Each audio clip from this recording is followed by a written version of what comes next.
오늘 설교의 제목은 죄에 대하여 죽은 우리라는 제목으로 말씀드리고자 합니다. 본문은 로마서 6장 1절에서 2절에 있는 말씀입니다. 다 같이 함께 교독하겠습니다. 그런즉 우리가 무슨 말을 하리요? 은혜를 더하게 하려고 죄에 거하겠느냐? 그럴 수 없느니라. 죄에 대하여 죽은 우리가 어찌 그 가운데 더 살리요? 아멘. 신문 기사나 TV 뉴스를 보면 밝은 소식보다는 어두운 소식들이 더 많은 것 같습니다. 어두운 소식들에는 지위 고하를 가리지 않고 범죄 행위가 일어나고 있다는 것에 가슴이 점이 옵니다.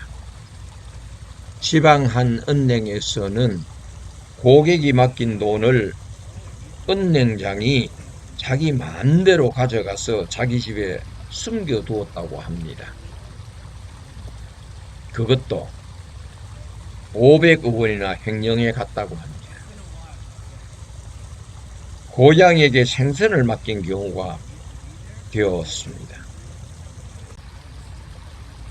정치하는 사람들 역시 온갖 비리에 가담하여 불법을 저질러 놓고는 나는 모르는 일이다. 증거를 찾아와라. 검찰의 정치 보복은 이제 그만하라고 단식 투쟁을 하고 있습니다. 어디가 옳고 그른지는 차차 밝혀지겠지만 국민의 한 사람으로서 이러한 일을 보는 일만으로도 실망할 수밖에 없습니다. 더군다나 묻지마 살인 행위가 곳곳에서 일어나고 있고 강단에 있어야 할 교사들이 교권을 보장하라고 길거리에 나와 데모를 하고 있는 것이 현실입니다. 이런 뉴스들을 듣고 있으면 미래 우리 사회가 어떻게 변화되어 갈 것인가 걱정이 앞섭니다.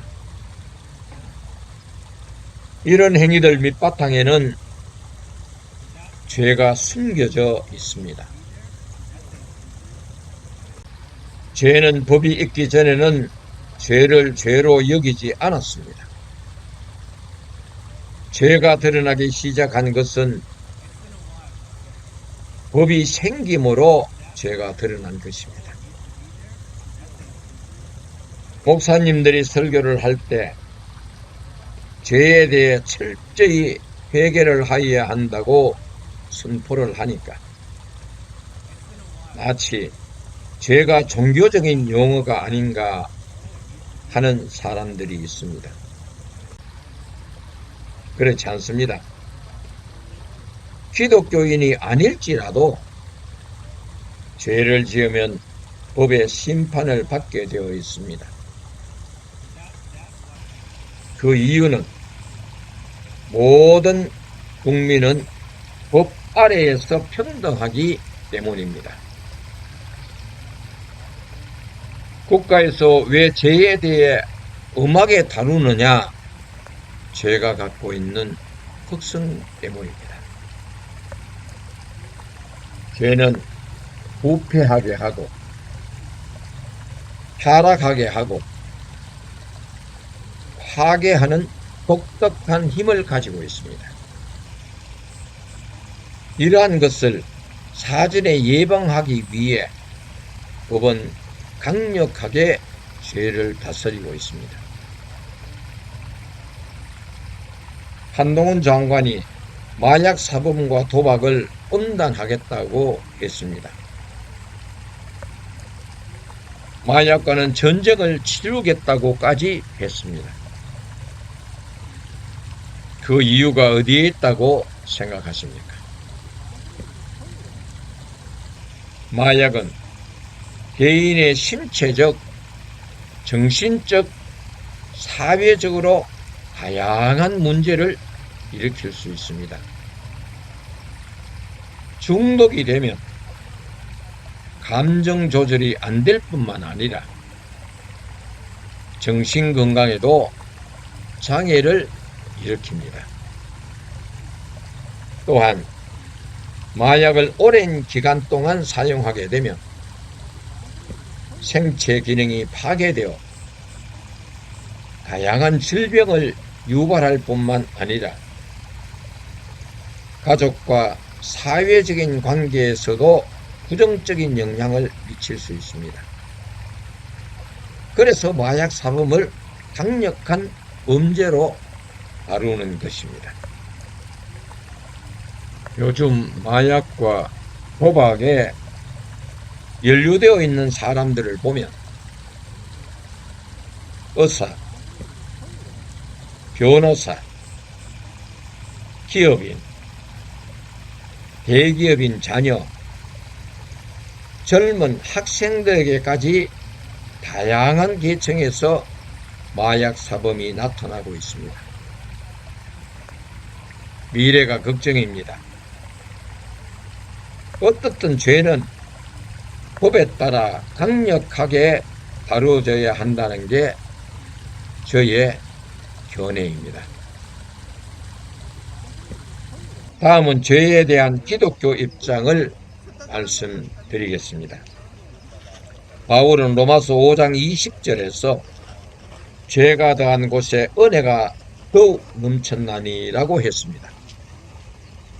그리고 오늘 본문 로마서 6장 1절에서 그런즉 우리가 무슨 말을 하리요 은혜를 더하게 하려고 죄에 거하겠느냐라고 합니다.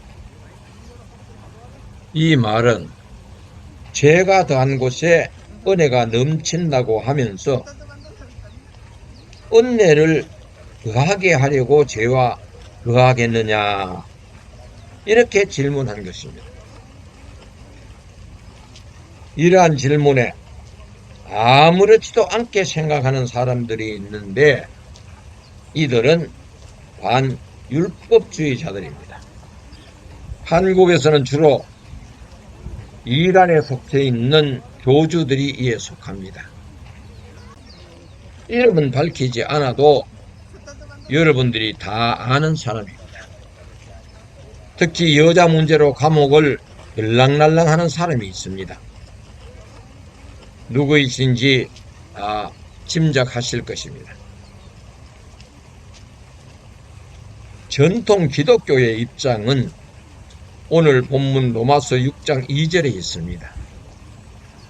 그럴 수 없느니라 죄에 대하여 죽은 우리가 어찌 그 가운데 더 살리오입니다. 아멘. 죄에 대해 죽은 자가 누구입니까? 예수 그리스도를 구주로 영접한 자들입니다. 다시 말하면 예수를 믿고 구원받은 자들입니다. 예수 그리스도가 우리의 죄를 위해 십자가에서 죽으시고 부활한 사건 때문에 우리는 죄에서 이미 죽은 자가 된 것입니다. 그렇다면 이런 질문을 할 수 있습니다. 예수 믿는 사람은 죄에 대해 죽은 자이니까 다시 죄를 짓지 않는가? 대답은 아닙니다입니다.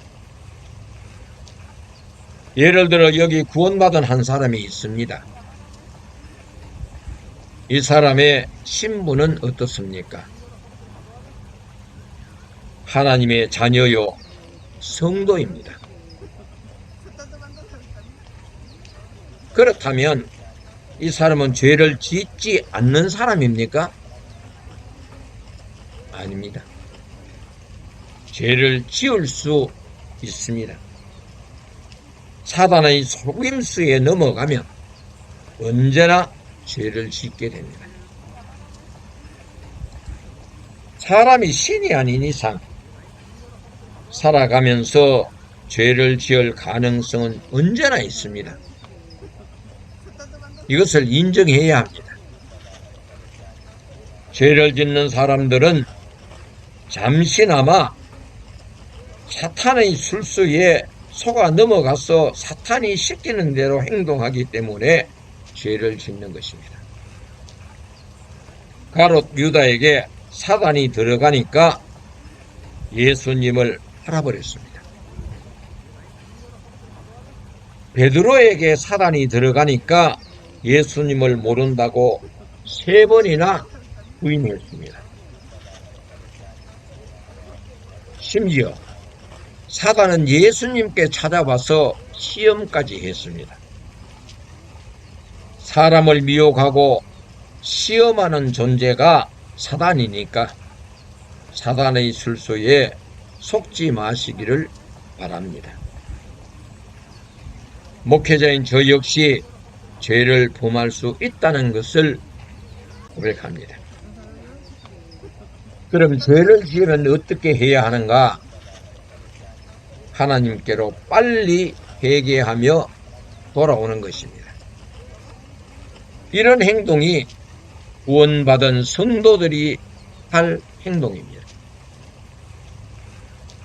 하나님께로 돌아오면 하나님께서는 이사야 43장 25절에서 말씀하셨듯이 나는 나를 위하여 너희 허물을 도말하는 자니 너희 죄를 기억하지 아니하니라고 하였습니다.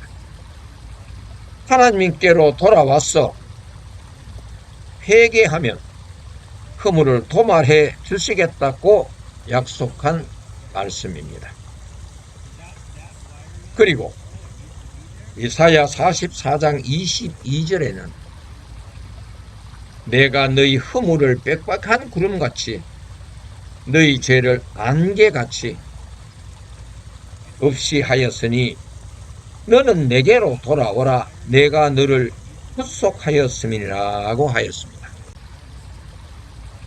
우리가 죄를 지었다면 빨리 자백하고 회개하여 하나님께로 돌아간다면 모든 죄에서 씻어주시겠다고 하셨습니다. 아멘입니까? 중요한 문제는 우리가 예수 믿고 구원을 받았으면 죄를 짓지 말아야 합니다. 죄를 짓지 않기 위해서는 명심해야 할 몇 가지 사항이 있습니다. 첫째는 죄가 우리를 주관하지 못하도록 해야 합니다.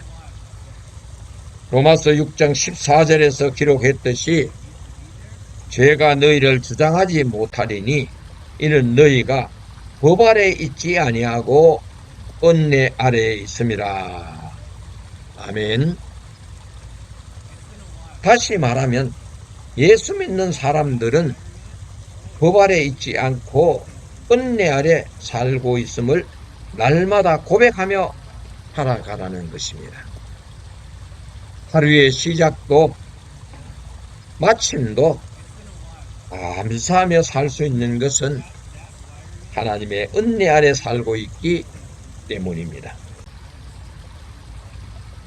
하나님이 내 인생의 전부가 되면 그 은혜 때문에 죄를 지을 수가 없습니다.